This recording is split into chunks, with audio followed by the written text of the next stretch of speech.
Dans une précédente vidéo, je te montrais comment venir masser les sinus, comment te libérer les sinus lorsqu'ils étaient encombrés suite à un désaccordage du système tenségral.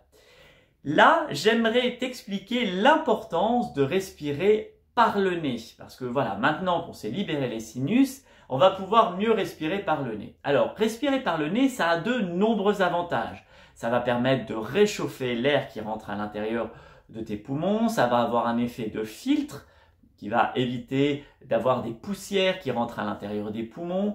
Ça va limiter aussi la présence de certaines bactéries ou de certains virus. Non pas qu'on n'en a pas dans les poumons, hein. Les poumons ne sont pas stériles, contrairement à ce que l'on a pensé pendant des années et des années. Au contraire, il y a un microbiote pulmonaire, mais on a aussi un microbiote au niveau de notre nez et au niveau de la gorge qui va avoir un effet de régulation sur ce que l'on va absorber, aspirer, pour qu'à l'intérieur de nos poumons, eh bien, nous ayons un microbiote qui soit adapté à notre situation.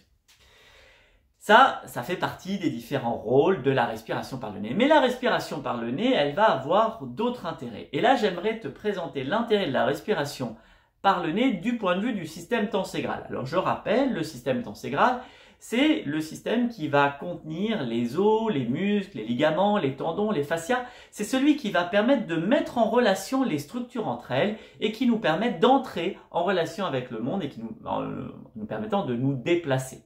Ce système tenségral est présent à l'intérieur, partout dans le corps, puisque on va le retrouver autour de chaque cellule, de chaque groupe de cellules, de chaque organe, et entre chaque élément, on a des fascias célèbres comme la plèvre par exemple, ou le péritoine, hein, le péritoine de la fameuse péritonite.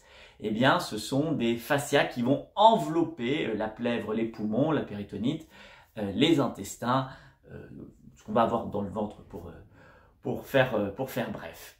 Donc, ce système tenségral, eh bien, il a tout intérêt à ce que nous respirions par le nez. En effet, le fait de respirer par le nez va limiter les forces de tension et de compression que l'on exerce au niveau du palais. Lorsque je vais aspirer par la bouche, je crée en fait une tension à l'intérieur de ma gorge pour pouvoir ouvrir l'arrière de la gorge et pour pouvoir respirer. Contrairement à l'impression qu'on peut avoir certaines fois, respirer par la bouche n'est pas plus facile que respirer par le nez. C'est plutôt qu'on a eu tendance à perdre notre respiration par le nez, du fait d'un certain nombre de pratiques et d'habitudes. Donc, respirer par le nez est beaucoup plus simple et va demander moins d'efforts. Et lorsque je vais respirer par le nez, je vais réajuster les tensions au niveau du palais. Alors le fait de respirer par le nez va influencer l'alignement, le positionnement de mes dents. Et c'est un des rôles de l'orthodontie fonctionnelle. Je ne sais pas si tu connais cette pratique de l'orthodontie qui va chercher à non pas systématiquement réaligner, mais redonner une ouverture, redonner une amplitude, redonner une fonction plus juste de notre bouche, de notre capacité de mastication, d'articulation, mais également de respiration. On va utiliser des gouttières, on va utiliser des appareils qui ne fixent pas les dents. C'est l'inverse de l'orthodontie où on va venir coller des bagues et on va contraindre notre dentition à avoir une position bien alignée. Là, on parle d'orthodontie structurelle. L'orthodontie fonctionnelle, elle va plutôt chercher à retrouver une fonction qui soit juste. C'est celle que l'on va privilégier en permathérapie puisqu'elle va permettre de retrouver à la fois un bon articulé dans nos dents, une position de nos dents qui soit juste sans être parfaitement aligné. L'alignement parfait des dents, hein, c'est bien pour le cinéma, hein, mais c'est pas forcément un signe de bonne santé dentaire. Et ça va aussi permettre de libérer les sinus pour nous permettre de mieux respirer. Mais à partir de la simple respiration, on va pouvoir aussi agir sur nos dents. Parce que nos dents, même si on a 30, 40, 50, 60, 70 ans, voire plus encore, elles continuent à bouger et elles peuvent se réaligner au même titre qu'elles peuvent se désaligner avec le temps. Donc, 3 façons de faciliter, de retrouver une bonne fonction. La première, respirer par le nez, c'est celle dont on est parti au tout début. Mais on va également avoir la mastication.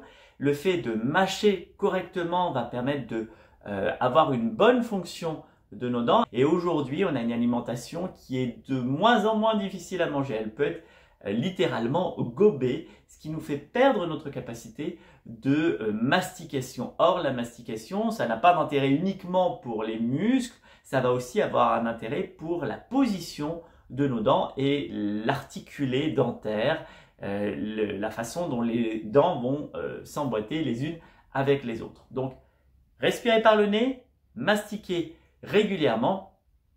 Et troisième élément qui va avoir aussi un impact sur le système dentégral, c'est le fait d'avoir notre langue qui vient se déposer au niveau du palais. Et pour qu'elle vienne se déposer au niveau du palais, eh bien, il faut détendre le plancher de la langue. Et ça, nous le verrons dans une prochaine vidéo. Alors, d'ici là, je t'invite à cliquer sur j'aime si tu as apprécié le contenu de cette vidéo. Si tu peux également t'abonner, cliquer sur la cloche de notification et on se retrouve dans la prochaine pour parler du plancher de la langue.